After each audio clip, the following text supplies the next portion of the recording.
Hey everybody, Objectively Dan here, and as you can see, I'm not in my bedroom right now. I am live at the Atheist Community of Austin studio here with Kelly Laughlin, John from the Nonprofits, and a whole lot of other hosts coming tonight, so get ready because the show is starting right now.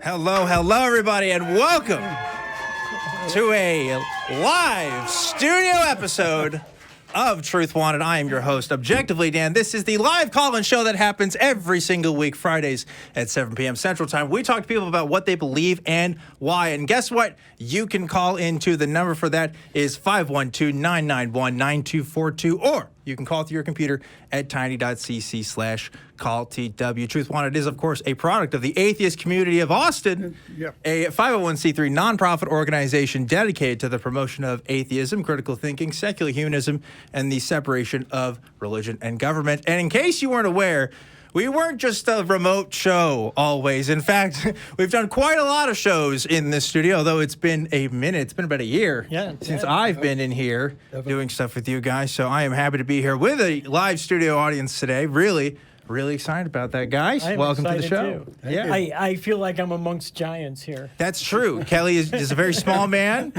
and John and I are not very small men. So, you know, there is that bit. Man, you guys came from Florida. Yes. And you came from Michigan. I came from Michigan, yeah. Why? That's like so far. Why would you do that? Because I wanted to be here with you. Oh, no, shut up. No, now I wasn't trying to be sentimental about it. I was just asking, like, why would anybody I mean, Austin is great. I love being in the city, but it is pretty far. I've always had a good time here. Well, I know the real reason is because this weekend we are having our back cruise, and that's happening tomorrow, actually. So not just these guys, but a bunch of other folks are going to be out and about. I don't know if we have tickets left, actually.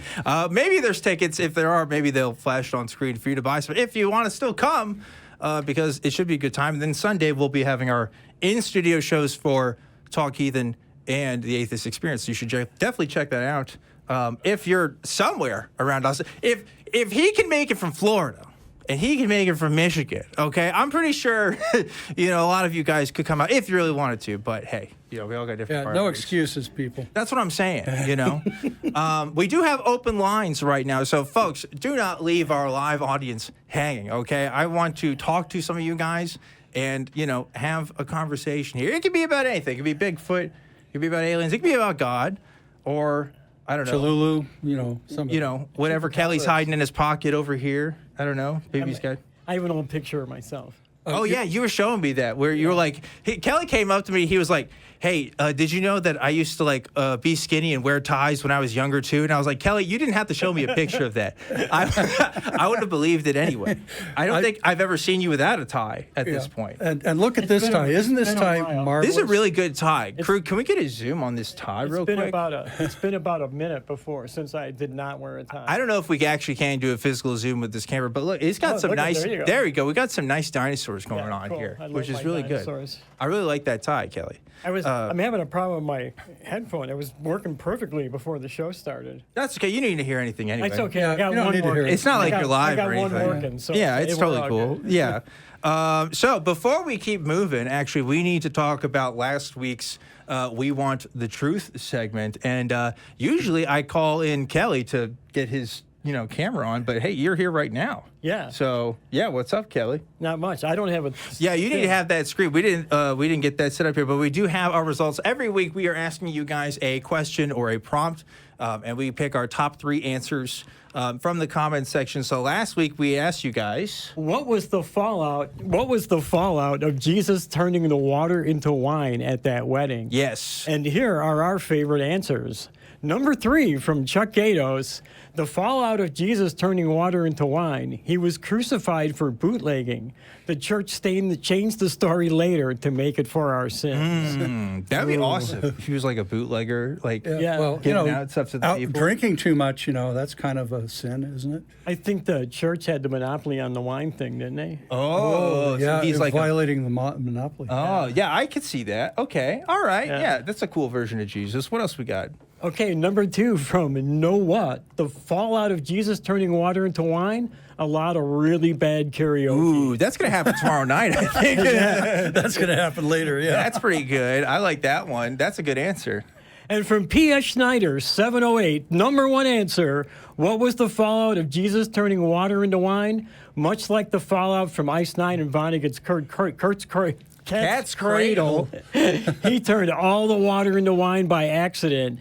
And Dad had to intervene in a hurry. Yeah, I could see that. I think Kelly's been turning water into wine before this show started. What's going on with that? No Kelly? kidding, right? Yeah, no, he's not. He hasn't been I'm suffering from like just, I'm still like on a tired thing. Yeah, so let's talk about this. So Kelly, not only did you come from Michigan, you drove. Yeah, we drove. You did. Well, you rode in the car. I drove. Oh, you did drive? No, I drove to St. Louis, and then I picked up 2 of our awesome nonprofits, and they drove the rest of the way. That's so insane. I don't think I've ever driven that far anywhere. I guess I have driven to Florida before, actually, but that was like one time. One of the people that drove with me, I think, is going to be on the show later. Oh yeah, that's true. I don't know if our guests are special or our guests, first of all, our guests are special. I mean, I don't know if we are announcing ahead of time who our guests are. That's why I didn't say his name. Yeah, maybe we should keep it a surprise. I think, just in case. But man, that's crazy. How was the trip? Was it good? It was good. It was really good. Yeah, that's good. I think I mentioned to you before, I saw a billboard on the way down, and they had like the picture of a baby, and it was like an anti-abortion billboard, but it said that babies had fingerprints 8 months after they were conceived, and I thought that's really good because now we can catch them when they do crimes in the womb. Yeah. We got to build an index for criminal babies. Yeah, that's it. Criminal baby baby started index. doing that. Yeah. Well, how about you, John? How was your trip over here? My trip was pretty uneventful. Yeah. You know, okay. I flew on a Boeing airplane. And I won't mention the airline. All right. Okay. But it was uneventful. Unlike some flights I've been on who lost engines and things like that. This was just straight flight, about 2.5 hours. From Tampa, and I live south of Tampa, for those of you who don't know, and it was fine. Yeah, except for great. they don't serve food, or they do serve alcohol, but you got to pay for all the stuff, and it's outrageous. That does suck. There's been a lot of issues with planes. I don't really fly too often, but did I talk about this on the show? You know, I went to New York a couple of weeks ago, and we got onto the plane. And then they're like, hey, our center in Chicago is having a fire alarm. So we need to get everybody out. We're like in Austin. But apparently their central thing in Chicago was like, oh, they're leaving the building. So they made us get out of the plane. But as we were all getting out of the plane, they were like, oh, looks like they restored the power and everything's good. But we still have to get everybody off the plane so we can check everybody in again. So we had to get off and then wait for them to, I don't know, get their shit together and then get back on the plane. It was just like, I don't know what's going on, because you hear about all the stuff with the airlines today, and like, I don't know, makes you nervous, you know, flying these days. I had some friends when they said, oh, you're flying? Yeah. And they said, okay, well, we can start writing your eulogy now. Right. You know? That's why I drove. I think there was a plane crash today. Wasn't there one today in in Montana? I think I heard that. Yeah, I heard something about that. I don't know. I think somebody. I bet there was a car crash today, though. You know what, Kelly? You're probably right about that. Hey, you should be a prophet. You know what I mean? Well, I am a non-profit. That's a good plug. I like that. That's really good. You'd be a pretty cool I'd follow you, Kelly, if you were a prophet. Well, thanks, Dan. Yeah. Thanks. You'd probably, I don't know. I shouldn't say what you'd be doing. Actually, I don't know if the ACA would approve of what I was about to say there. But the point is, you'd be a good prophet. I would take care of people. You would take care of people and their medicinal needs. And I wouldn't be selfish. Yeah, that's true. I don't think you would be. Like I said, we do have open calls at the moment. We're waiting on you guys to no weird sex us. stuff either. I wouldn't do that. You wouldn't do that, which that's... that's a big part of being a cult, I think. I think, yeah, that's like 90% of being in a cult. Yeah. So I don't know if I'd be a good cult because I wouldn't have that. Well, I mean, you'd be, I don't know, that would be your angle as a cult. It's like, hey, yeah, we're a cult. Like, you'd be open about it, but like, we're not into the sex stuff. Yeah. You know? Okay. You know, I could see you doing that. I don't know. Consent's a big thing about our cult. Yeah, the cult of consent. The cult of consent. I like that. That's a good one. Or at least consensual non-consent. Okay. Well, John, this is a family-friendly show, and I think we should, leave it there at that. But anyway, yeah, I am so glad that we're here. We have somebody in the audience from the Netherlands this weekend. So that's really awesome, cool. right? Like, we're definitely going to have even more people at the back cruise and stuff tomorrow and Sunday. So I'm looking forward to that. Yeah, what are you most looking forward to this weekend? I actually, something that's already started today. Yeah. That was hanging out with all the friends that I have here that I only get to see every once in a great while. That's true. So that's a good one. What about you, John? Looking forward to Pretty much the same thing, except for, the idea that there's Mexican free-tailed bats, and this is the largest colony of them.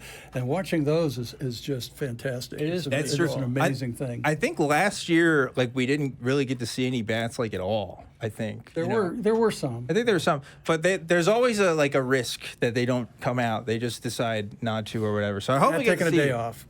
Yeah, they just take a day off, I guess.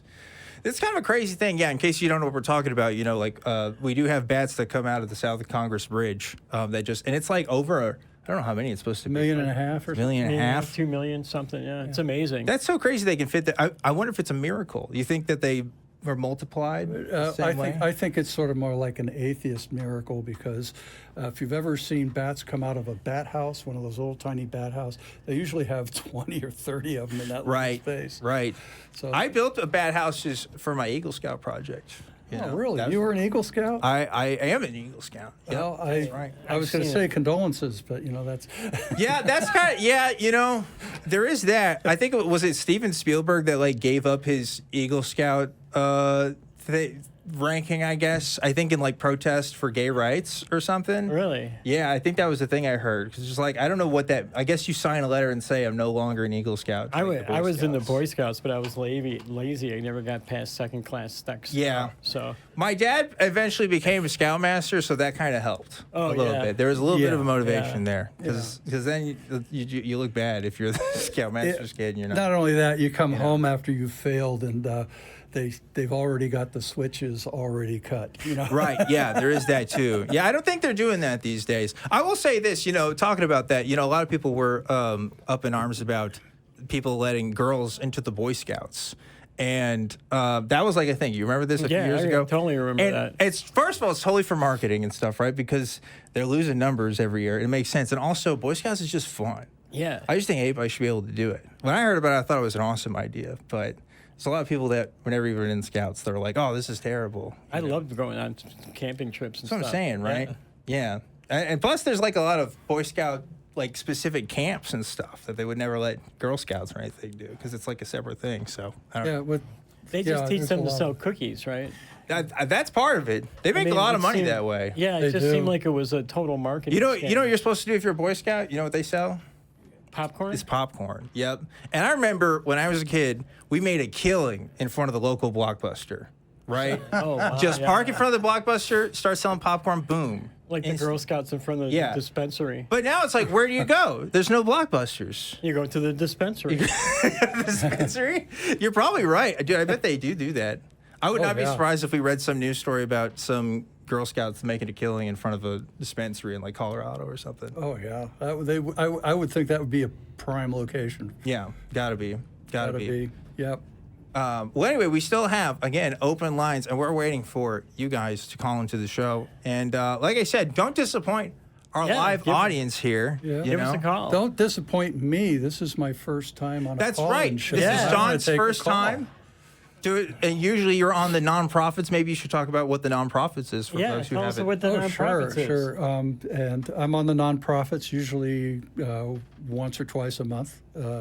And I can tell you that the nonprofits, we take news that is concerning to humanists and atheists and other non-believers, and we have a panel and we talk about and give our opinions on what's going on, speaking in from an atheist, agnostic, or humanist point of view. And it's something that you probably won't get in your normal news feed. So it's usually very, very very cool, and the people who are nonprofits really do a lot of homework for those. Yeah, right. They do a lot of work, which is for it. not something we pretty much ever do on and the rest of these shows. We tried to do it for a bit. I was like, oh, we should do segments and stuff. Remember that we were trying to do some pre-other stuff. But then I was like, oh, that takes like work though. I don't know if I feel like doing it. Why work when you can just kind of riff live? Right? I do miss Dan's deep dives. We need to bring back the deep dives. I don't know. We can riff a deep dive. We could riff one? Sure. Yeah. You have like an encyclopedic knowledge of cryptids, I've come to learn. Yes. So you could probably riff on like one Do you of know what a those. Kangamoto is? No. It sounds like a disease. It's a cryptid from the Congo that looks like a giant pterosaur. That's awesome. Yeah, I know. What is it with dinosaurs in the Congo? and the Congo? Because Right. it's weird that it's happened twice. What's the other one called? the Mekele-Mbembe? Mekele-Mbembe. We know, Yeah. yes, we stand Mekele-Mbembe. That's like the big long neck one, right? Yeah, like It's a long- sauropod. I remember, was it, there was some creationist, I think I talked about this in the show one time, but there's like a young Earth creationist documentary that like tried to go out and find Mekele-Mbembe Really? or whatever. Yeah, because the idea is if you find live dinosaurs, well, that just throws So evolution. evolution Yeah, right into out a the whole- window. Yeah. Man, I was reacting to a stream. I was streaming last night, and there was this guy's video, a young Earth creationist, and one of his proofs, that dragons are, they say that like dragons are dinosaurs, right? Yeah, yeah. So his proof was in the a Cambridge dictionary, the 1946 dictionary. It says that they were rare. That's what part of the definition, but it actually means like that like the definition was a serpent-like being rare now, which is like that's talking about that definition being rare and not like dragons. But he was like, no, see, in 1946, like they were around and kicking, and for some reason the Cambridge dictionary was like keeping track of their population numbers, which is awesome. Because that's what a dictionary does. Right. It was so cool. It was like, wow, your brain is so broken beyond I can think that was like a grown. Cambridge scholars have counted 56 dragons. Right. They're doing a census on the dragons in the dictionary, which is great. But anyway, I love young Earth gracious talking points. Yeah, I mean, you didn't know anything about the librarians across the world keeping track of live dragon camp. Right. And nests. Yeah, I think there's a movie about that or something. I don't know. But anyway, man, yeah, I that's a really fun idea. The idea that like dragons and dinosaurs are like the same thing. So it's like, but they all have like wings and stuff. I guess they just maybe they actually did have wings. We just haven't found the bones for them. Not all dinosaurs or dragons had wings, right? I guess it's true. Yeah, They're like a worm, like traditionally the right. That's true. Like dragon, like the Chinese dragon kind of. Chinese dragons didn't have worms. That's true. That is kind of a weird thing that a bunch of cultures had kind of a giant lizard monster. Well, it's because there was a bunch of giant lizard bones laying around. You think that's what it was? You think they just saw the bones and like, well, it must be a dragon. That's what I would think. That would be my most. I could see it. Yeah. I don't know. It's that idea. We've got to have an answer for something that we don't have an answer for. Right. So we're going to make something up. We'll make up, we'll make up a god or a dragon to fit this thing. That we don't have an explanation for. Yeah. I believe I heard on one of the many YouTube channels. It's got to be true. Yeah. Well, no, he's an expert in stories, mythology, and the origin of certain things, and he did a thing on the primal dragons, and that they were always associated with water, and since they were important, the hero always defeats the person in charge of the dragon in charge of the water. Okay. And so after that, the hero then, No control of the water when you're in agriculture is very, very important. So. It always goes back to agriculture, doesn't it? All the myths kind of do that. Like Noah's Ark because that was the first wealth, right? Right. Yeah. The story of Noah's Ark is just about getting rain to the right areas of the world at the end of the day, right? It's like, we're not going to, I don't know. It's always about flooding and stuff. There's always a world flood myth. I was at the Creation Museum. You got to go a couple weeks ago. And they had a diorama of Noah's Ark, and they had all these like little people drowning.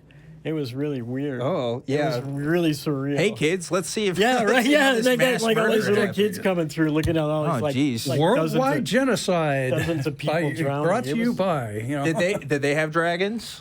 You know what? Interestingly enough, they did talk about dragons at one point. I don't remember because, it was a really tough museum because I had these big marble plaques. I couldn't think of the word marble. You would think a geologist would remember the name of a rock. Yeah, you would think. With all this writing on it, and it was just a ton of reading. It was one of the, and I'm not saying this because I don't agree with the content of the museum, but it was one of the worst museums I ever saw because all you really did there was read, and there was nothing I saw so many bored kids. It's just nothing for them to do. You know? That sucks. Yeah, it was really kind of lame, but I'm surprised they didn't kick you out. Yeah. To be honest. Oh, I was cosplaying a Christian. You were cosplaying a Christian? Oh, yeah. Like if you came and talked, like I talked to several of the people who work there. What is cosplay? Does that just mean you're wearing a cross necklace? Oh, no, I'm cosplaying a Christian? I was just acting. Like you would have, like if you had saw some of the interaction I had with some of the employees, you would have thought I was a minister. Well, that's acting. That's not cosplaying, Kelly. Well, you're not going to Comic-Con. I still got a tie on. I'm looking like a What? So only Christians wear ties? Kelly, you've worn ties the entirety I've known you. Yeah, I have. That's not right. I have a picture of me in my 20s wearing I guess you could cosplay a Mormon. You think they let Mormons there? They probably do, right? I'm sure they did. Yeah. Yeah. If they knew, like, I was afraid they were going to kick me out because I was taking like a video of some of the books they sold there. Yeah. And they had some real gender-phobic books like that. Oh, really? Why did God make me a boy? Oh. Why did God make me a little girl? Oh, you know? God. So, yeah, it was really weird. And so I was kind of like doing so some negative commentary on it. And one of the bookstore employees came up and started talking about it. I thought he was going to tell me I couldn't record. But we ended up having a really good conversation. Okay, well, that's good. I'm glad you had a good conversation there. I don't know.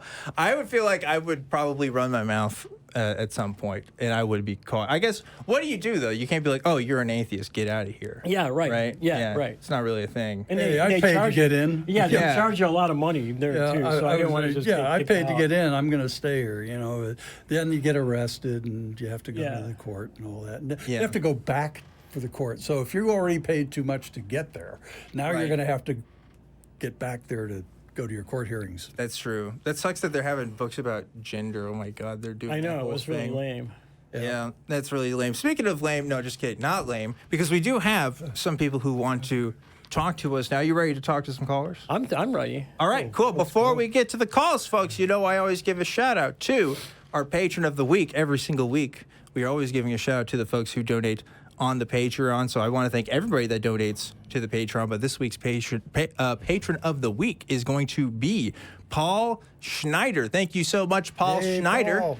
And thank you to, round of applause for Paul Schneider.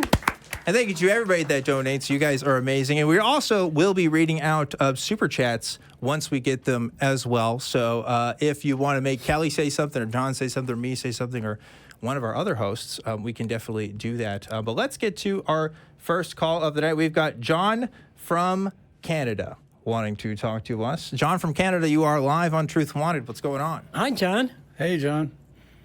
Hi, Kelly. How are you? I'm going to ask the same thing. Okay. Well, for instance, in a film, if they cast an actor simply because he's black or Latino or gay, that takes away from the actual character. Wait, why does them being black or Latino or gay take away from their character? Because it might get okay. Let's say they hired the wrong actor for the role because it's skin color. Okay, I'm wondering if that would actually ever happen. Yeah, when does that happen? There's money involved and production, and they usually pick an actor based on how well they can play the role and be immersed in the role that they're getting. And I don't think you would, as a producer, you would want. Or as a studio, for that matter, or the studio executives would want you to hire somebody that was playing a role that they didn't fit in. Like that would be essentially losing your audience. So, and the other question I have for you, John, and by the way, good name. The other thing I had was, what do you define as woke? Because it's kind of an amorphous term. So, what do you think about that? It's woke is basically favoring one political group or ethnic group over another just because of who they are. Okay. Kind of like how you're favoring white people over other people playing roles, because like that's what it sounds like here, right? I agree with what your co-host just said. you have to pick the actor who's the best suited for the role, not because of their skin color. Yeah, I don't know that that's happening that's though. my That point. people are picking the wrong actor for the role. I mean, like John mentioned, this is this is about money. They're not About going to finances, yeah. Yeah, they're not going to pick an actor who doesn't fit the role or act in that role well to play that role, because it's going to affect the bottom dollar of the movie. Plus, like, unless it's like a historical fiction, like if it's a historical fiction, you should probably get somebody that at least, I don't know, matches the skin tone, right? Like, I don't want white people playing like Harriet Tubman or whatever, right? Like, that's probably not a good idea. Not a good idea. But anything else that's fiction, it's fiction, right? Who cares? Why You does don't it want matter? somebody like John Wayne playing Genghis Khan. John Wayne playing Genghis Khan. Yeah, maybe not the best. I also wanted to push back on your definition of woke, because that's not the actual definition as it was usually used. Do you have the Oxford Dictionary definition? No. I'm just aware that where it came from. Woke was basically just that somebody is woke if they are aware of the institutional prejudices that affect people in the in minority or oppressed groups. Yeah. So that's what it is, and it has nothing to do with who's playing what role or who's doing what to whom. It has everything to do with recognizing a problem that needs to be discussed and have not just have conversations about, but remedied in some way, and finding remedies for real problems in the world, not political ones or other ones. These are real problems. So it has an awful lot to do with empathy and compassion. It doesn't have anything to do with who's believing what to who and who's doing what to who, other than if you're doing something that is oppressing another group of people, then you have to be aware of it so that we can deal with it. Yeah. When there's a problem, if you aren't aware of it, if you're not woke, so to speak, to use the term, then you can't address it, and you cannot solve that problem without sticking a few brains at it. Yeah, I agree. What do you think? John. Yeah, John from Canada, back to you. What do you think? Okay. I want to make something perfectly clear here. Okay. No one should have to have assistance from anyone to get ahead in life. I don't think that's true at all, but okay. I don't see people giving special programs to white people. So I don't see why they should give it to black people or anyone else. I get a special program. I'm 65 and I get Social Security. Isn't that a special program? Yeah. Well, no, you paid for that. But you're basically insulting the ethnic community by saying that you can't make it on your own. You need assistance from the white person. No, that's there's there's so much wrong with that statement. I don't think that's true at all. That's really not true at all. It's not what's happening, John. I'm sorry.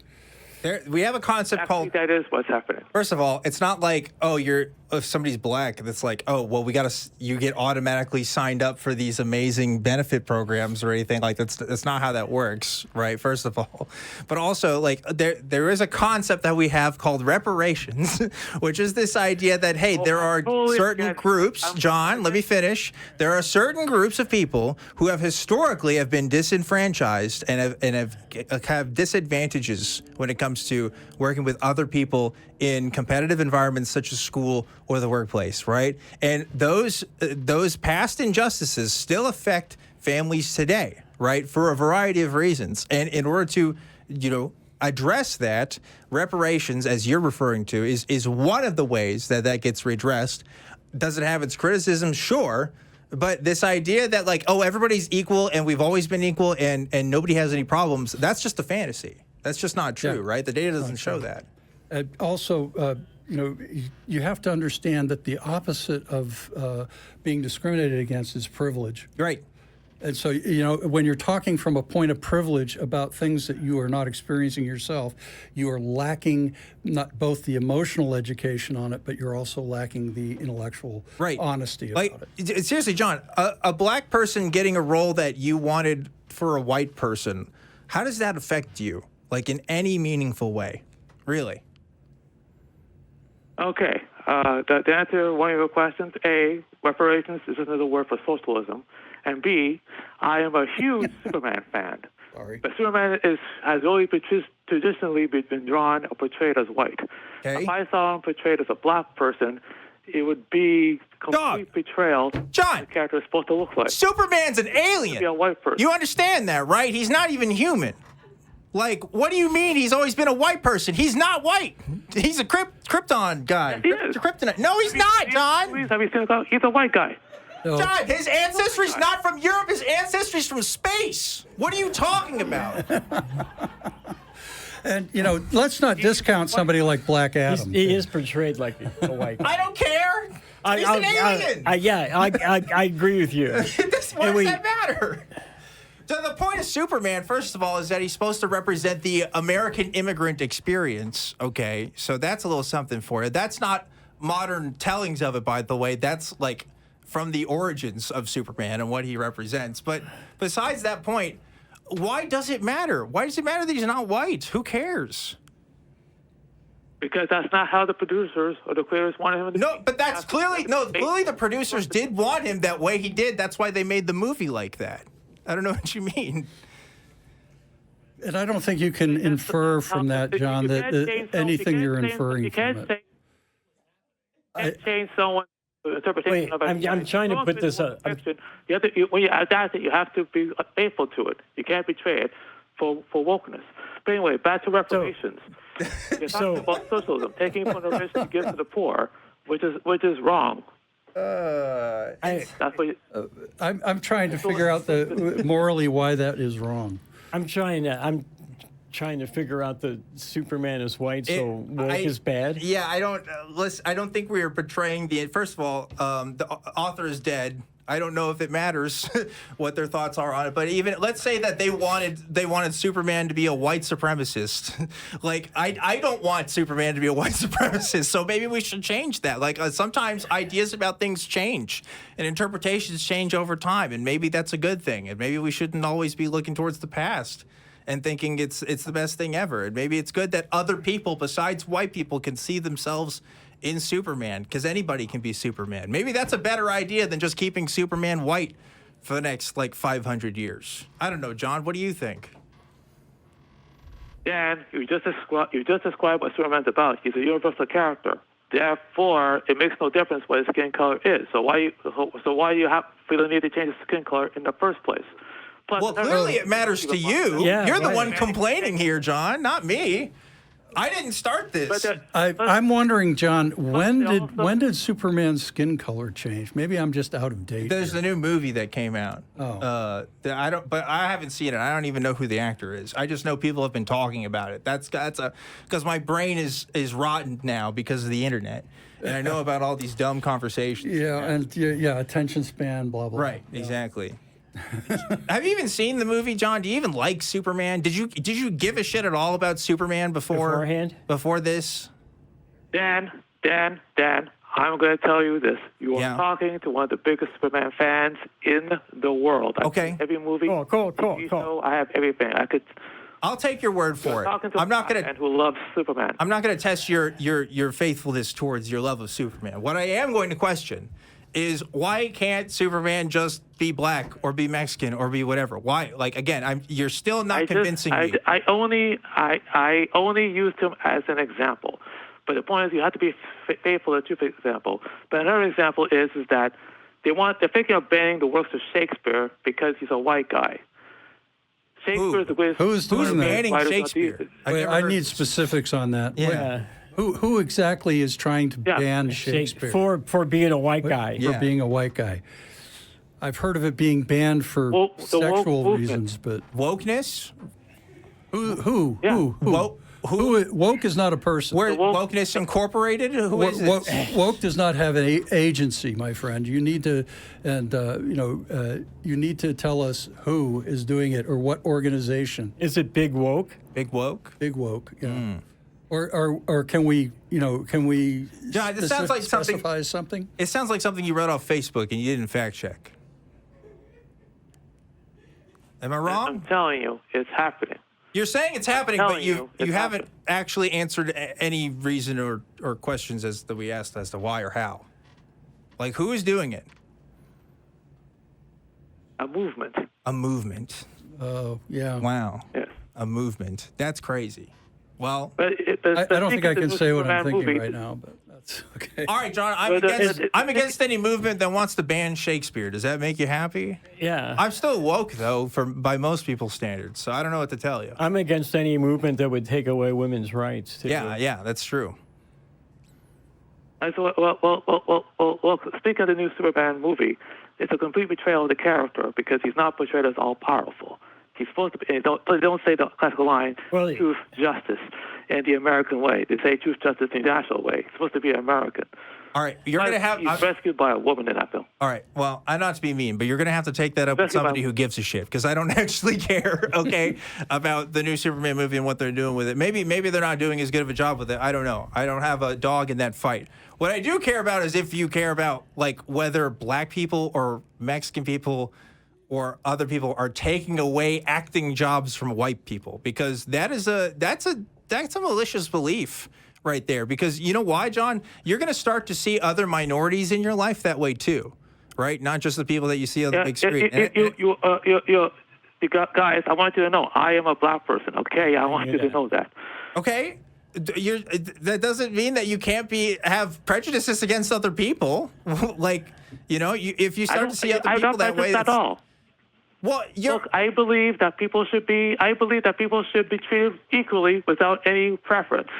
That's what I believe. But you're coming from a privileged position. Yeah. But you're talking about, like, you're already complaining about people taking away these acting jobs, though. Yeah, you're already prejudging on that. You're already prejudging a movement that we haven't really defined yet. Or heard of.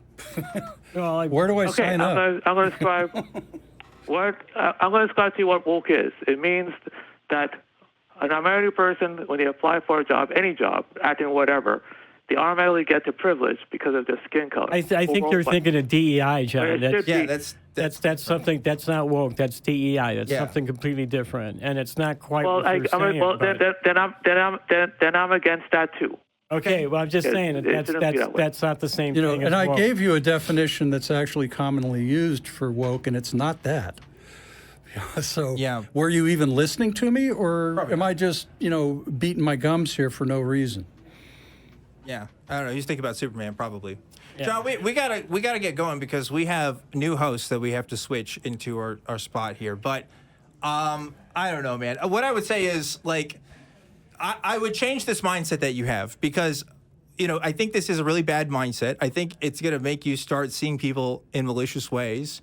And any kind of minority person that you see in roles that you don't think are deserved, you're going to think they're given because of their status as a minority. And, like, that's a slippery slope, my friend. That leads to a lot of hateful views. I'm not saying anything about you. I don't know you, John, but I do know people who have hateful views, and it starts from that kind of thinking. So I would just caution you by taking that route. But I got to let you go.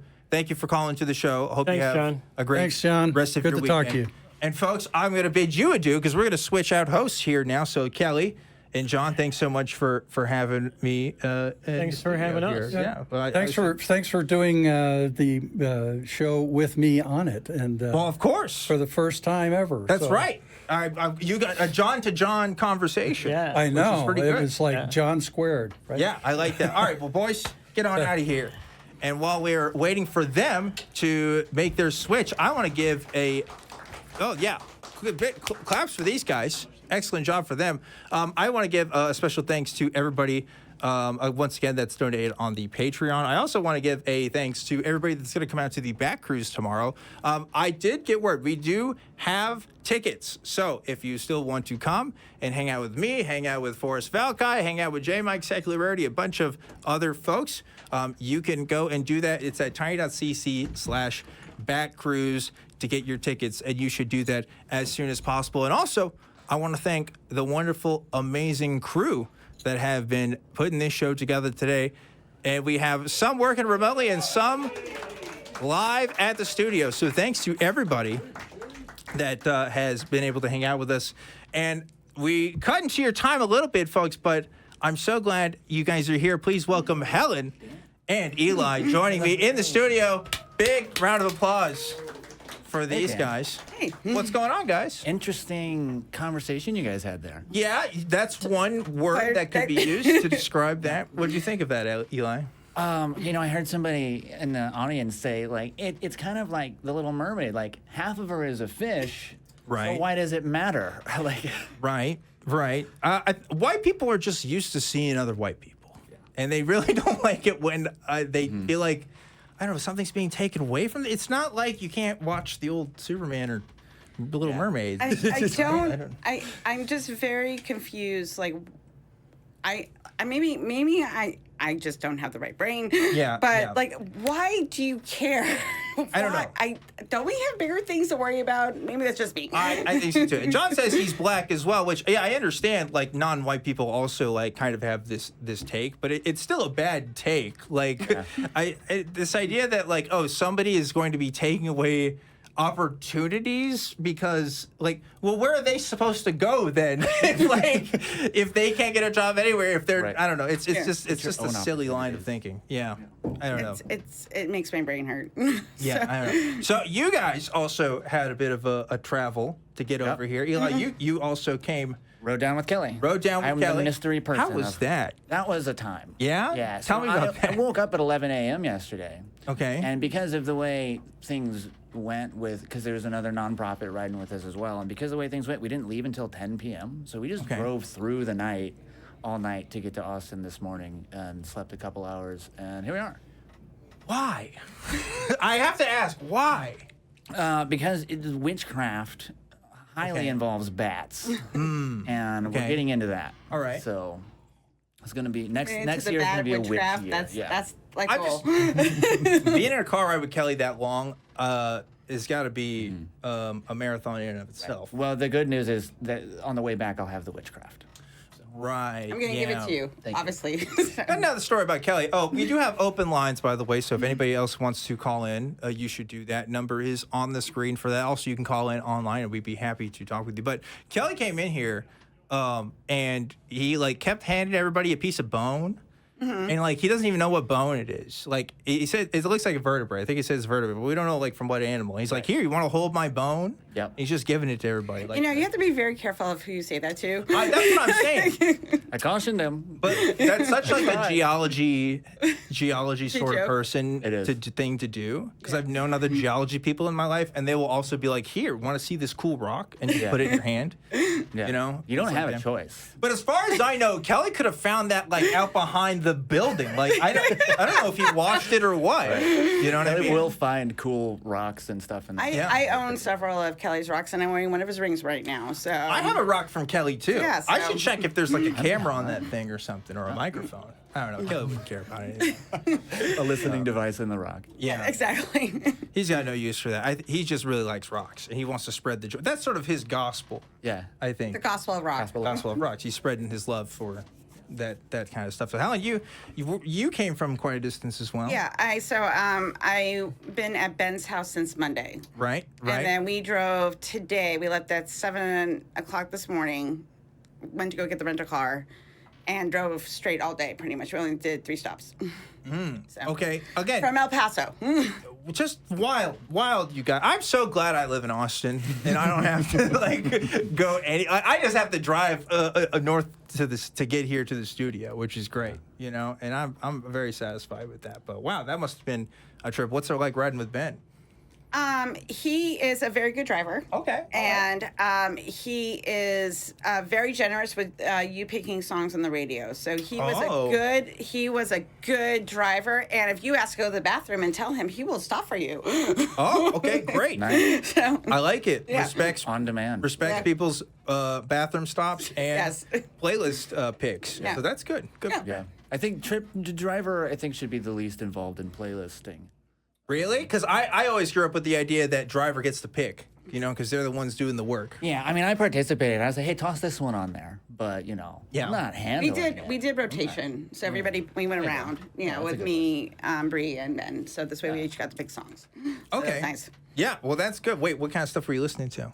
We would listen to everything from like Bonnie Tyler to the Book of Mormon to Slipknot to Nice. to I saw Book of Mormon a few weeks ago in I in said Broadway. it the most amazing thing ever.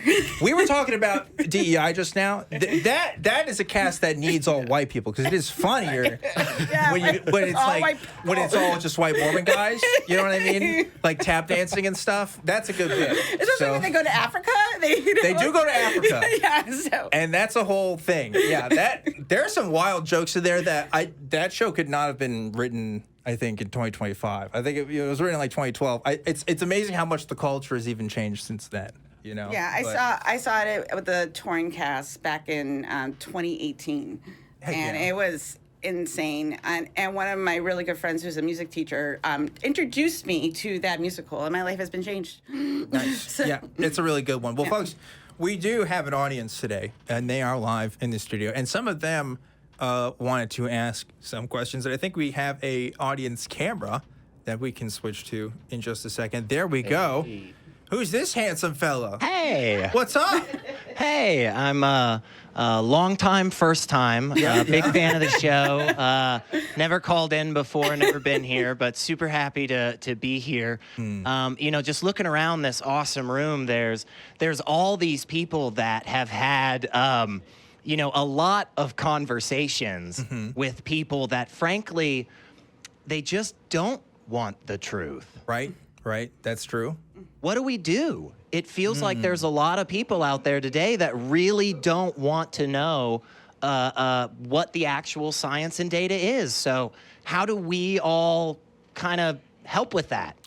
That's a good question. I have a lot of thoughts about that. I don't know. First thing I would say is you should evaluate, is that truth worth it? Like, are you at your friend's grandma's funeral and they're saying, oh, my grandma's in heaven right now? And are you going to be that guy that's going to be like, actually?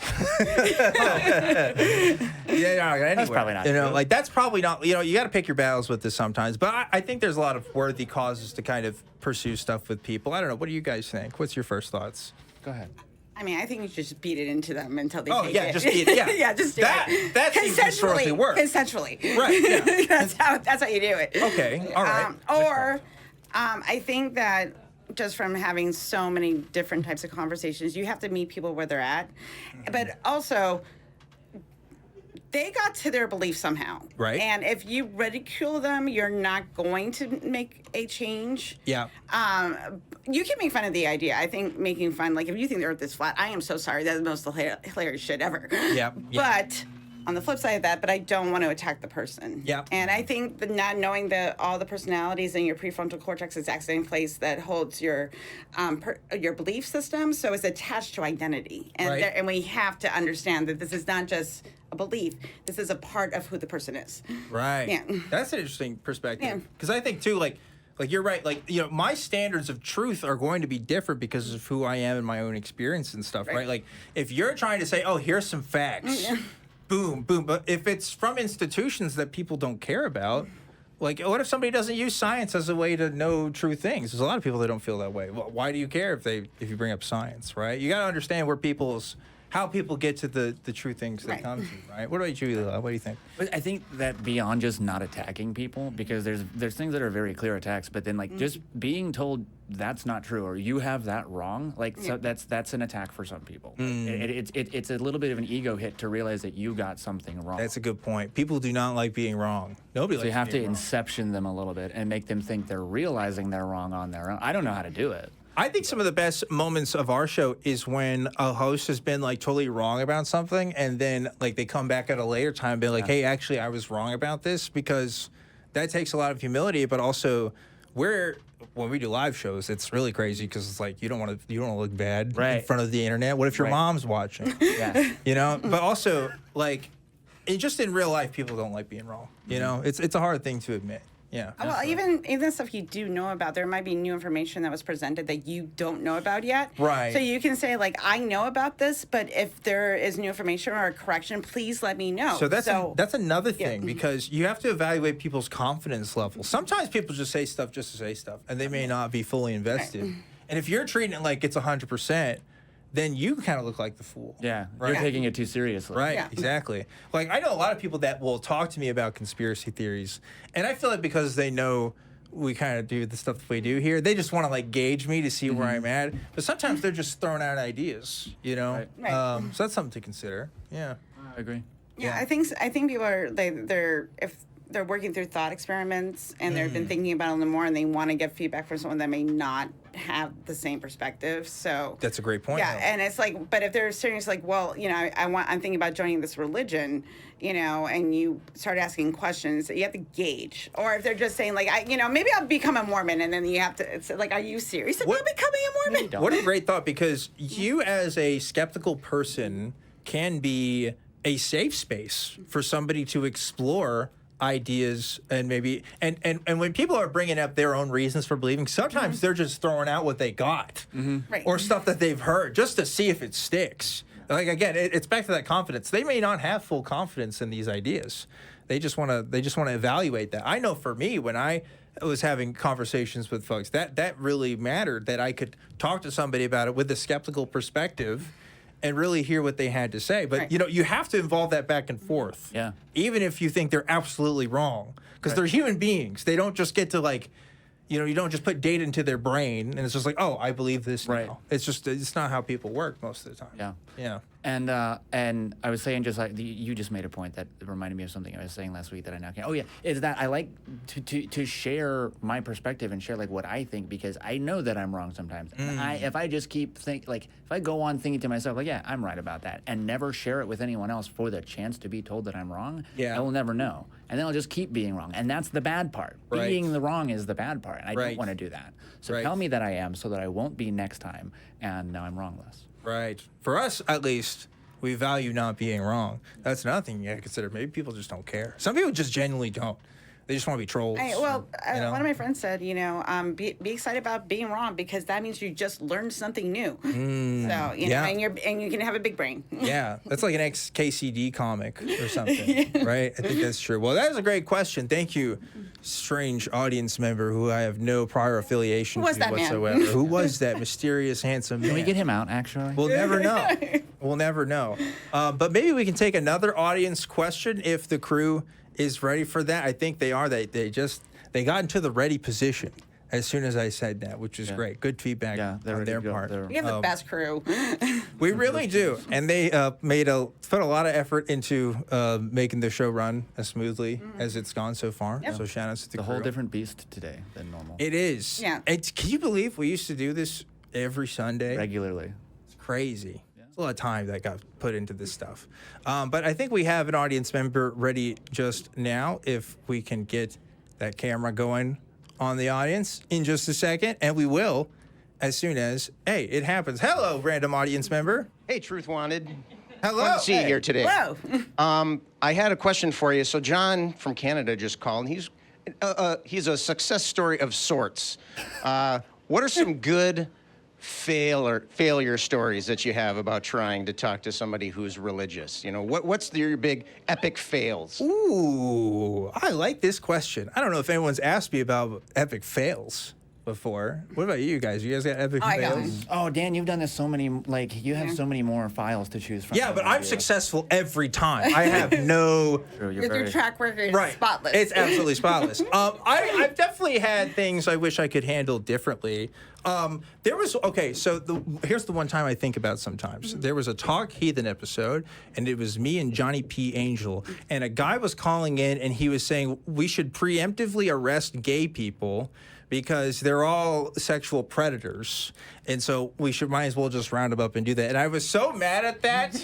I was just like, I didn't want to have this conversation, right? Because like it's very dehumanizing, right? And like I felt like at the time, even just talking about it sort of validates it in some sort of way. Like this is a serious talking point. But really, I kind of regret that. I kind of wish I did talk to him, because even if I could make a fool out of it, that's I think a good thing. But also, you know, maybe he was just trolling and maybe it wasn't real. But if there are people who seriously have these thoughts, and again, we were just talking about this, and they don't have safe outlets to talk about that with, then they never get to fully deconstruct that. Yeah. Right? And so I'd rather assist with somebody in deconstructing that than just say, hey, this is a topic we can't explore at all, because then they never deconstruct it. Yeah. right? Right. But yeah, that's probably one of the biggest regrets I have. What about you guys? Any regrets from talking to people? No, I don't have one like that necessarily. Just kind of an example of one just not going well. It was like an online like comments debate, Right. not like on a show, but like just they'll accuse you of the fallacies they're committing. So like he says, oh, that's a straw man, and like I had made something up, but it wasn't like you're wrong because of this thing that I made up, and you're just talking on Facebook comments, right? Right. And so they'll say like, oh, and it's when you realize you're at a point, and it happens a lot more in like text conversations and verbal ones. You realize you're at a point where like we're not having the same conversation. Yeah. No matter what I say next, the thing that they're going to reply with is not like they've already decided. The thing they're going to reply with is not based on what I'm about to say. So I'm guilty of like letting myself go too deep into those sometimes. Yeah. But I've done better recently of like checking like this one's not going to go Right. anywhere. Okay. Yeah. That's a good skill to have when realizing, oh, I should just tap out of this. I'm not even on Twitter anymore, but even on the times I've maybe gotten into 3 fights on there. I don't know. And every time it was always bad. I never walked away from them feeling good. It was like, oh, this is why this platform is known for being like the argument platform. Right. So I almost don't even want to try. One time on Twitter, this was my one and only time interacting with anybody because it went badly. I was for universal healthcare. Okay. And the person that I was talking to called me the thing you call people that really, really, really liked the people that did bad things in Germany in the 1940s. But I was like, those are not the same thing. So that's the bad place. So.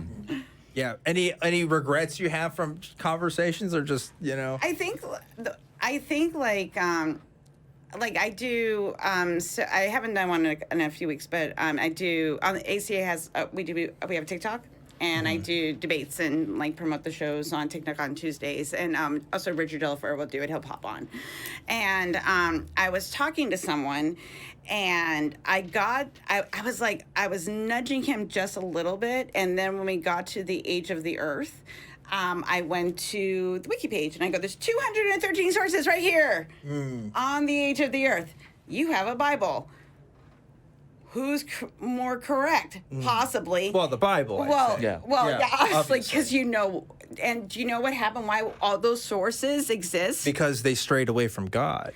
Demons. Right. That was his answer. Okay. Well, I wasn't that far off. Yeah. So.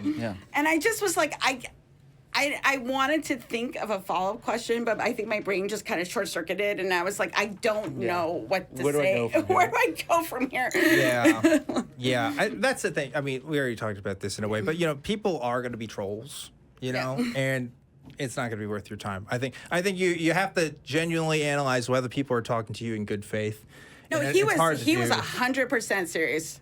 Really? Yes, 120% serious. Okay, well, yeah. All right, well, I kind of wish it was a troll that I would feel like, okay, I'm like I guess there's some resolution. Yeah. At that point, I would just kind of evaluate what's a demon and what's not? How do we know where the demons are? I wish I had. Are the demons in the room with us right now? That kind of thing. Yes. Yeah. Oh, well, that makes sense. He has the atheist demon. And I gave it to him through witchcraft. Gotcha. Well, maybe we can take some more audience questions in a second because we do have open lines at the moment. And we'll, want to give you guys a couple more minutes because you kind of came in a little bit after time. I'm trying to do 30 minutes. It's going to round up. Someone's going to miss out on some minutes. It'll be us. Someone's going to miss out. Someone's going to miss out on some minutes, but, we can still sort of prevent that if we can. Maybe if there's more audience questions, we can get to that. Other than that, I am just chilling. I know we also have some other stuff we can react to as well. We do have some screenshots of some previous comments and stuff. If crew has that ready, maybe we could put some of that on the screen and react to some of that. Besides that, I don't have any super chats in at the moment either. So, we're just chilling on a Friday night. Well, I'll say this thing because last Friday we talked to Adrian about a prophecy in the Bible. Right. And I learned, I paid a little bit more attention, Adrian, if you're watching, after that call. And I was wrong about the reason you were wrong. Okay, you were wrong, but I was wrong about why. So I'll just take a minute to get into that. Okay, yeah. So the idea here is that Zechariah 10:12 describes this prophecy, and then John 20:27 and 19:34 describe that prophecy being fulfilled. What I had said was like, oh no, this is describing being pierced in a battle. I was wrong about that. I don't think that's true. But what it is describing is an end times prophecy at the Battle of Armageddon. And they say I like Armageddon. Armageddon. That sounds awesome. That sounds like a band. That would be a good time, I think. So at the Battle of Armageddon, they are. You know what? When what's the end of the world for alligators is Armageddon as well. Armageddon. Yeah. Anyway. Also, if you give the Second Amendment to alligators, you can also Armageddon. I love the puns. Bro, Eli with the jokes. Oh, I love it. This is where we are. Yeah. That's awesome. That's fantastic. So what if the New Strong's Concordance is suggesting that the Gospel of John is describing the prophecy in the book of Zechariah being fulfilled, they are describing an end times prophecy being fulfilled at the moment that Jesus was crucified, before the Gospels were ever written. And I'm pretty sure there are still some times, so I don't think they've ended. The prophecy stuff always annoys me because you have to get into the real nitty gritty about what these words mean, and even then, it's never like you said, with Isaiah and Daniel, they're talking about like end of the world scenarios or end of civilization like scenarios that just like didn't happen. They weren't fulfilled. Yeah. You know? And hasn't Jesus supposed to be coming back like since Yeah. he supposedly He'll be rose up coming to around the heaven? mountain So when he comes. when is that happening? Any day now. Any day. Any day now. I don't know. I was just talking with an audience member before this. I'm still waiting for Jesus to call into the show. That would Because then we can just pack it up and go. Yeah. At that point. We'd be done. Yeah, I don't know. Well, folks, I think we are about at the time where we want to get to switching, I think. I think that's right. So thank you. Let's give a round of applause for Dan. Eli and Helen so that we can get to our next hosts here and see who else is on the docket. And as we are switching these guys out, I'm going to keep talking and entertaining you because that's what I'm here to do. So I want to thank, of course, again, crew and audience for being here today and for talking with us. It has been my pleasure to host Truth Wanted. God, I think it's been 7 years now since we first got this thing started. It started right here in the studio as well. Actually, it started out with just me taking calls as kind of a test run, which that was a bad idea. And eventually, we started to do the rotating guest hosts every single week. And I've always loved that we've committed to that idea because one of my favorite things about this show is getting to hear other people's perspectives on things, including the lovely hosts that are joining me right now. We've got, two balded beard guys. Can you imagine that? Two balded beard guys. There aren't enough of us. And we've made the sartorial error of wearing the same shirt. Yeah. One of us is going to have to change. That was a choice, gentlemen. That was a real big choice. Is that the super chat challenge?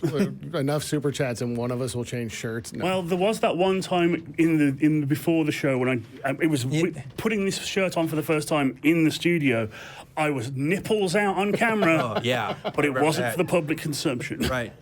You know what they're always saying about the atheist community is that we don't have enough viewpoints from bald white guys. Yeah. Like, I'm always hearing that. But anyway, gentlemen, welcome to the show. Introduce yourselves, please. Who are you? Well, I am Jamie, also known as the Blind Limey, and speaking of the in-studio show thing, of course, the start of my story with Dan was that basically I was a caller. That's He right. says, "Why aren't you here if you live in Austin, why aren't you here in the studio?" And I'm like, yeah, that's a good point. Yeah.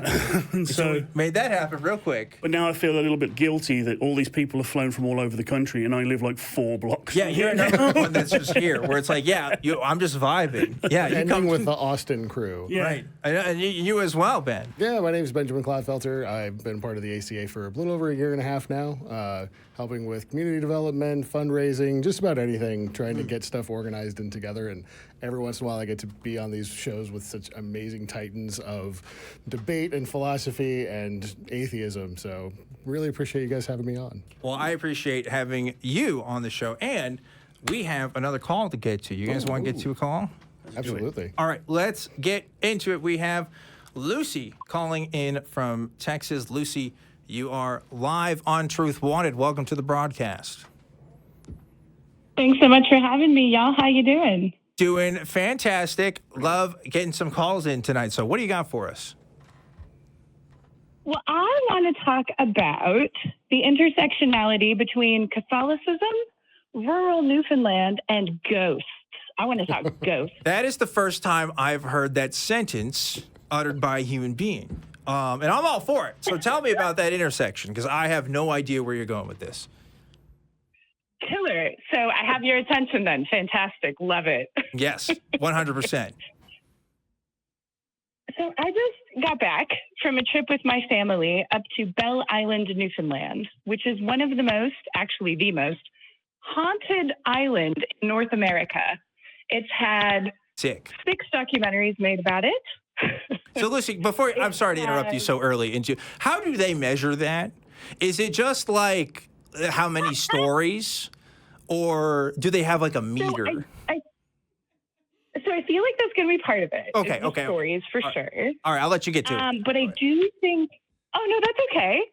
Yeah, so they have psychics come in and tell them that they feel something. That's what it is. They feel a presence. So it's kind of like in science, you get a consensus amongst your peers. Like, that's how we know climate change is real, because of all the climate scientists. If you get a consensus amongst psychics, it's kind of like, yeah, this is the most haunted place. If someone could do that, that'd actually be very impressive. Yeah, that's a reality show that needs to happen, I feel like. We just thought with people with like extrasensory perception, and they'd have a consensus before they even got there. They just know. Right. Anyway. All right. Anyway, Lucy, go ahead, please. Good point, Jamie. Yes. So I think that, and then they also have, of course, the ghost hunting crews, right? The people who come out with all of their EKG meters. No, that's not what they're called. EMP. I don't know what they're called. Anyway, all of this stuff that they come out with to determine, like, is this haunted? And I think there was also like a vote. I'm pretty sure. Gotta have a boat. And all of Newfoundland was like, sorry? Oh, you gotta have a boat, particularly a fan boat, I think, as well, right? Right. That's when you know you're part of a legit ghost hunting crew. If you have a fan, like those ones they use in travel in the swamps and stuff. Mm-hmm. I know. I don't know. I'm just spitballing here. Anyway, go ahead. Totally, yeah. And then all of Newfoundland was like, well, we don't want to be the most haunted place. Like, let's just make that Belle Island. Now, admittedly, what I wanted to ask y'all's opinion about is like, so they're deeply Catholic, deeply rural, right? They're close to the capital, but you can only get to the island by ferry. They had between 1895 and 1966, 5 mines that were in operation there, and 106 people died in those mines. Okay. And I do think that that's part of the haunted, right? I would think so. It'd be weird if it wasn't. Right? Like, oh, yeah, we have a bunch of ghosts here unrelated to the 106th mining deaths that occurred. I was sitting here pondering, like, in terms of, like, most haunted, are we talking about, like, the substantiveness of the haunting? Like, it's really haunted now, by that's one good. ghost? Do the miners put on a show for you? Like, is it sort of, is there an entertainment element to this? Or is the most haunted, like, statistically, the number of individual ghosts that are doing it? Now you're onto something here. Yeah. How do we measure? It's kind of like, you read reviews for, like, the latest movies and stuff. Like, yeah, I'm a psychic. I went to Newfoundland and it was okay. I give it a 4 out of 5 well, in terms of haunted. It's most haunted. I don't know. Psychics today. Although it's one of the things that I notice about places like that, places that are seen as like supernatural. We got a shitload of them in England, like because it's old, and we got a bunch of old shit just lying about. Yeah. Like castles older than countries, kind of thing. And I think it is sort of. I mean, and not to sort of pour water on the wonderful thing that what if ghosts are real. I'm very skeptical of their reality. But when you do walk into like a cemetery or something like that, because we're sort of culturally coached to see old buildings and cemeteries and places like that as spooky, as haunted, it's a psychosomatic thing. You spook yourself out. And also, when we're talking about death and like the passing, it's usually connected with either tragedy or just loss, sadness. So you don't want to be wacka wacka doo doo like spinning propeller hat, flipping vuvuzela in a cemetery or a spooky haunted house. First of all, don't judge me. Okay? What if I do? That sounds like an amazing time. What are you talking about, Jamie? Just walking into the middle of like the Aokigahara forest in Japan, one of the spookiest places in Japan. Just go, come at me, ghost! Yeah. That is the only way to do it. That is, you should do it. I'm pretty sure that's a technique they've used on ghost hunters, where it's just like a white guy in like a tank top or whatever is in the middle of a basement and is like, come on, come possess me. Like what's he gonna do? Just fucking headbutt a ghost? Like, stick to you. That'd be awesome. I'd watch. Committing to the bit. A true professional. Right. That's yeah. I don't know. But you're making a good point there, Jamie. What do you think, Lucy? I mean, yeah, I like how you put culturally coached. I think that makes a lot of sense. And I think you add on to this, already superstitious folk. Yeah. Who are isolated, who people don't understand their way of life, but they're also Catholic. Right. And I think that kind of must be an interesting mix. What do y'all think? Well, I'll tell you this. A lot of people don't know this. I live in Waco. Right? No, I don't live in Waco now. I grew up in Waco, but that's not where my family's from. It's not where I'm born. I was born in New Orleans. Most of my family is in New Orleans, and most of my family is Catholic. And New Orleans is infamous for their ghost tours. They love it. It's all over the place. And they're very touristy and very, I wouldn't recommend you do one, just because most of it is like lies. And the stuff that like isn't lies, you would get from like a history museum or something anyway, right? But like, yeah, there is sort of a culture there of superstition, I would say. And it's part of it is just like marketing. Like, it's just, hey, you want to go to that place because it's haunted and it's kind of cool and it gets people to come out there. Like, I really genuinely think a lot of people underestimate how much of a market that is for people to go see that. Because you don't have to be a super heavy ghost hunter to just be like, oh, hey, a hotel that's haunted? Yeah, we should totally stay there. Yeah. Like, it's, it's just part of the thing. Isn't there also, especially because it was part of the French colonies before it was sold in Yeah, I've learned so much more about American history and civics since I moved here. But anyway, isn't it very Catholic there as well? Oh, the whole state's Catholic. It's French Catholics getting having. It's the most Catholic. Yeah, it's one of the most Catholic parts of the country. But also they've got the Haitian, the voodoo, and all that kind of stuff. Right. And I think that's part of it, that people can compartmentalize their faith and their belief and some of their other beliefs. It's why you get like very devout religious people who are also eminent scientists and don't let their faith get in the way of their research and that kind of stuff. Same thing, just with more woo. Yeah. And there's also the element of like the way that like spirits are depicted. There is a lot of like cultural and religious intersectionality to those things. Like if you look at the way ghosts and hauntings are depicted in, say, like Japan, where it's more they manifest as spirits that are different parts of nature or different parts of the environment, and that's the way. Or just scary ghost girls that come out of your TV when you watch the VCR for. Well, that happens too. Days. Sure, yeah. But just the way we symbolize these things is different across cultures, and like. Yeah, it's not we mostly are associating ghosts now with like the Western tradition of it, but there's a lot of other depictions, whether it's jinns or other supernatural forces elsewhere in the world. That's a great point. And as someone who recently went to Japan, they got way scarier stuff than whatever Americans have come up with. Like just in general, all the monsters and stuff. Yeah, I think what you're seeing, Lucy, is a combination of cultural superstitions, marketing. And a third thing that I can't think of. Mostly those two, I would say. And if there's one group on this planet that know how to spin a buck on a faith-based thing, it's the Catholics. Yeah, for sure. Have you been to the Vatican? Have you seen the Sistine Chapel? That's true. Yeah, maybe I don't know what ghost properties do to property rates. Can actually make them go down significantly. I would imagine it could do that, but I imagine it could go up too as well. I suppose it depends, but I heard that a place being reputedly haunted can bring its property value down by up to 20%. We should start spreading more ghost rumors around this town. This is how we're going to bring down the housing costs in Austin. I hear you. That's a good idea. Lucy, you were going to say something. Well, I mean, that is part of the reason why I think houses on Belle Island are so cheap right now. That's gotta be it. It was all a ploy. I understand. What are some Are there some like Joel Osteen's church? Boucher is like haunted or something? I don't know. Maybe we don't actively target people. I'm just reporting on information I've heard. I heard that there was some minors that died around Joel Osteen. 109 of them. An entire school bus worth of kids were all tragically lost just outside this nice 3-bed, 2-bath duplex in downtown with great access to the local children. parks. They yearned for the mines, and they just couldn't. We couldn't get them out. So could I get a discount on this very haunted house, please? Right. We're changing this channel up. I gotta tell you, driving the housing prices down channel. Yeah. What's that, Lucy? I mean, after I went with my family, I can indeed confirm the children in my family do yearn for the mines. Right. Those kids were like over the places they weren't supposed to go. They were like plunging into that darkness. They were ready. I love it. Yeah, that's 100% true. Well, Lucy, I really appreciate your call. Anything else you want to add before we let you go tonight?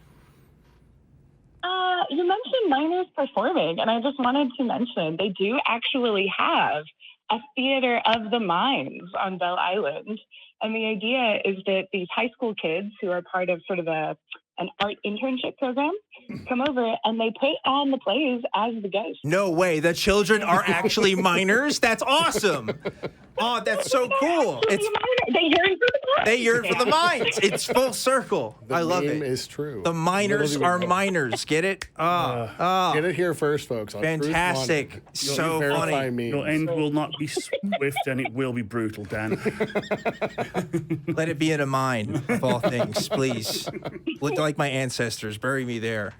Lucy, thanks so much for your call. I hope you have a great rest of your weekend. And call again sometime. Tell me more about haunted places in Newfoundland, because that's definitely an area of knowledge I don't have expertise on. No, pretty limited. Yeah. I gotta tell you though, I can't remember if I told this story on this show.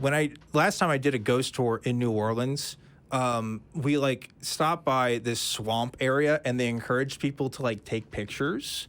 And I'm laughing thinking about this. Some people on the tour who are a little more gullible than me, I guess, go up to the tour guide and be like, look at these. I think we got some orbs in this picture. And the tour guide is just like, yeah, I think so. Definitely looks like it's like, oh, you're not being primed for this at all. Oh, yeah. Very legitimate. Yeah, no, literally just after she's saying yeah, we got pictures out here and there's people with orbs in them. I don't know. It's crazy. Yeah. Really funny stuff. She also talked a lot about Hurricane Katrina and stuff and made it sound just like, okay, you're just milking this whole thing. That's one of the things about mediums especially and seances done as a job. It's some people see it's harmless, but I really don't like the fact that even if you don't feel you're deceiving someone, you are engaging in deception for money. Yeah, and, you're profiting off of people's pain. Oh, yeah. 100%. That's something that's hard for me because, nobody wants to be a jerk, and I don't want to be a jerk to people. And there's this concept of people doing horoscopes or going to psychics recreationally that I just kind of don't. I can't say I get it all the way because it's yeah, you're right. Ultimately, yeah, maybe for you it's for fun. But they are harming people. They are seeing people that don't feel that way. Inevitably, right? It's part of the business. Yeah. I don't know. Yeah, it is. I mean, and my stance, and I've said this before. There is, and it was actually something that was said by someone who's hosting on the first show I ever called into, Captain Dadpool. There's no minimum safe dosage of bullshit. Right. But I have taken that and gone, well, now I'm going to treat irrational thinking how you might treat alcohol, where a little bit sometimes can be fun. Too much, probably bad. And if you're trying to be truly intellectually healthy, you wouldn't have any at all. I think if you see a psychic regularly, you should just go see a therapist instead. Like, I don't know. Maybe if that's how it works, like, you're seeing people for your problems or whatever. Like, why not see somebody who's actually trained with that? I don't know. That's just my opinion. Folks, we do have some more audience questions. So I think we are going to switch that camera back over to the audience and see what we got for us. Hello, audience member. Guys, I'm a longtime fan of the show, and I have a question for you. Okay. Have you ever experienced any kind of discrimination? And I mean really anywhere along the spectrum of discrimination, just based on your being an atheist. And if you did, how did you react? As an atheist... Have you faced discrimination being British?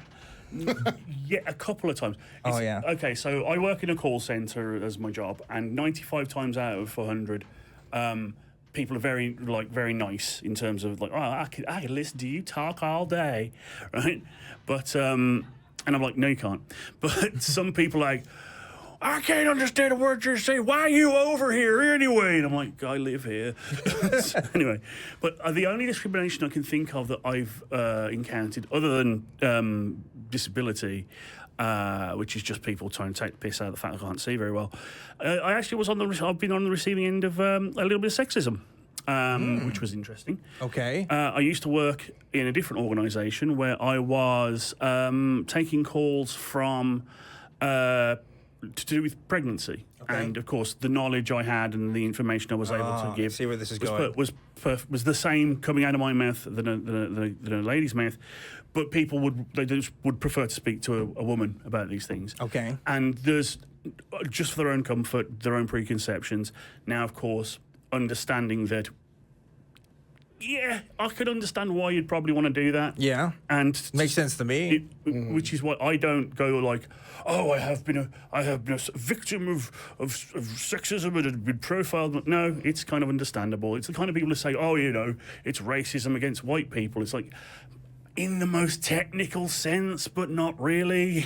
Yeah, yeah. But being an atheist, though, have you ever had? I certainly have. Yeah. What's your story there? There's a lot of different stories from when I was in the U.S. Army. I think the most straightforward example was, for those of you that have never served, when you're in the military, most mornings during the work week, you have to get up and do a lot of physical exercise.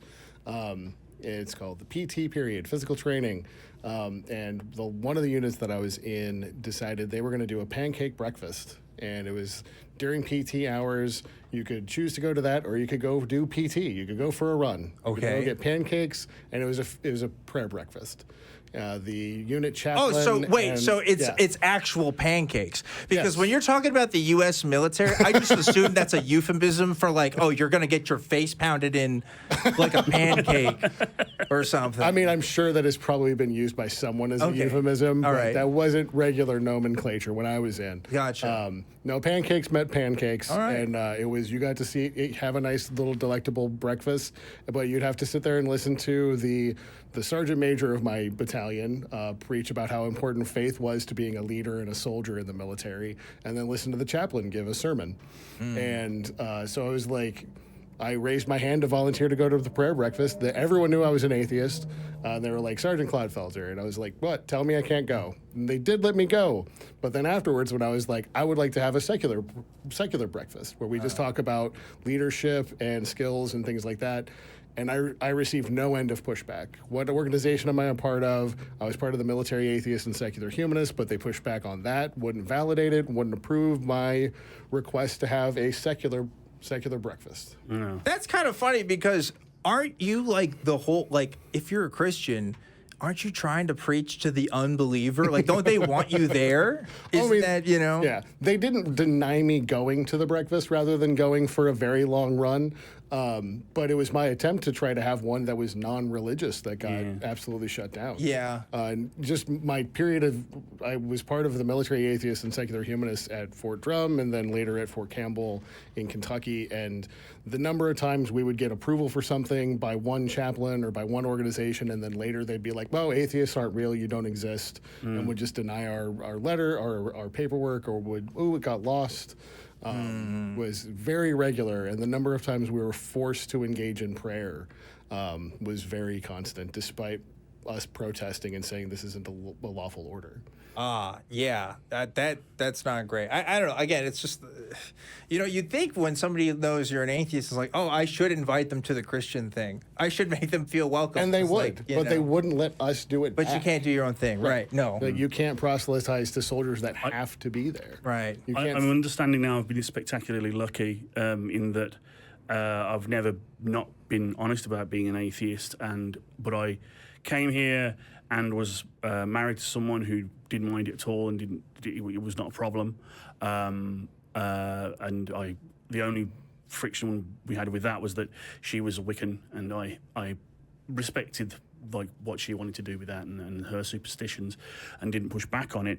But the organisation I work for is completely and utterly accepting of all the different dispositions and are very much encouraging of my stance as an atheist.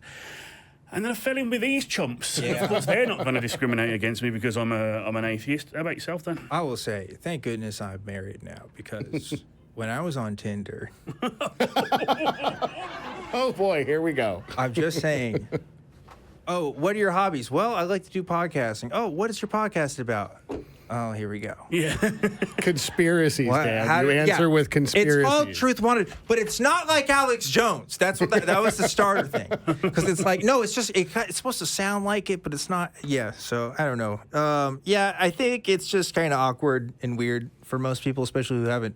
Some people just don't even know what an atheist is. Oh, gosh, yeah. Right? That's pretty common. But also, like, I don't feel comfortable talking about it most of the time with coworkers or people I'm not super familiar with, because it's just, it invites a weird, unnecessary tension. Yeah, like sometimes. I've had people even in like the activist space that I've worked in for a long time, when they find out I'm an atheist, they don't stop working with me. Right. It changes their behavior. Maybe they were more friendly, but there's more cordial. Because atheists have a stereotype, whether we like it or not, right? And we're kind of fulfilling it a little bit here. We have a look. Sure. There is that. But also there's the attitude, like there's a belligerence that's kind of associated with it, right? There's sort of a lack of sort of respect for other people that atheists seem to have. I think of like the 2008 r/atheist tipping fedora kind of condescension of like, I'm so smart and all you religious people are stupid. And I'm not saying that's not been unearned, but I've tried very hard for a very long time to kind of show that, hey, people come to this conclusion from all walks of life. For me, like, I saw atheism as a liberation. Yeah. Really, I don't have to be under these rules and hierarchies that Christianity sort of brings, and I think ultimately oppresses people, and that's why I do what I do. But of course, you talk to people that don't feel that way, you're just kind of some weirdo. And I think that the construing of atheism with like people say, you don't believe in God, but you don't know that God exists. Well, why aren't you agnostic? The whole knowledge thing. Knowledge and that's belief thing. Yeah. And we try and push back on that because a lot of people assume that atheism means that you're saying that God definitely does not exist, and I don't say that. Right. But I want to put the label atheist on myself because I believe strongly enough, or I feel strongly enough, that the lack of belief that I have comes from a place of intellectual honesty, and I want to champion that. When I was a Christian, I kind of just assumed that most other people in my life were Christians besides... unless it was obvious. If I didn't ask, that's what I assumed. And that was a sort of privilege now that it's hard to, kind of look back and see how easy it was for me to just say, like, oh, yeah, I'm a Christian, so the Christian thing, the Christian default is just going to apply. I remember stumbling in and like just eating my lunch, and then suddenly you're in a conversation about what church you should go to, and then suddenly everyone turns to you. What church should you go? Where are you going to, and why? Non-denominational, denomination. Without it's that level of I don't know if entitlement is the right word, but just expectation that the rest of the world is Christian like you. They don't recognize that like you could be outing someone with what you think is this very innocuous question, but for the atheist, especially if you aren't out about it, that's one of those moments where it's like, do I say non-denominational? Do you say Buddhist? Do you say an atheistic religion? Oh, yeah. Oh, you're going to say atheistic religion? Yeah, try that at the lunch table. Oh, boy. Ben. Right. Yeah, then you get a whole other argument. How far that gets you. I don't know. Yeah, it's still tough. It's still tough, but, it's getting better.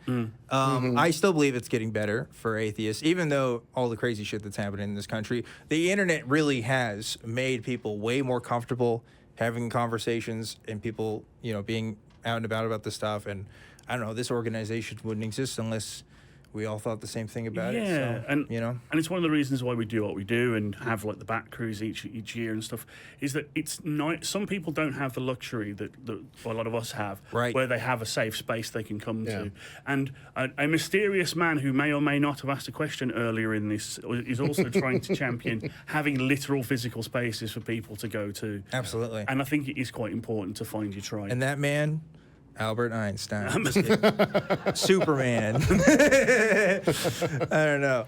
Well, folks, we are getting towards the end of the show. I need to give a very, very big thank you to the wonderful people that showed up today. Thank you so much, live studio audience, for being in this show. I want to give a huge thank you to the crew. Let's give a big applause for the crew. We must thank the crew because they'll beat us with sticks if we don't. and one more for all of the hosts that came up today. Thank you to Kelly. Thank you to John. Thank you to Helen. Thank you to Eli and everybody that showed up today as well. And thank you, Dan, for piloting the show. And thank you for that. Appreciate it. Folks, if you're watching this later, there's still time to get back cruise tickets. We're going to be showing up tomorrow. Otherwise, we will be doing 2 more live shows on Sunday, one for Talk Heathen and one for Atheist Experience. And there's no after show today because we're hanging out. We're gonna go do stuff. There is. It's just not online. That's right. That's right. It's an in-person show today. Well, folks, I've Objectively Dan. Thanks so much for watching today's episode of Truth Wanted. Remember to always keep wanting the truth, and I'll see you next time.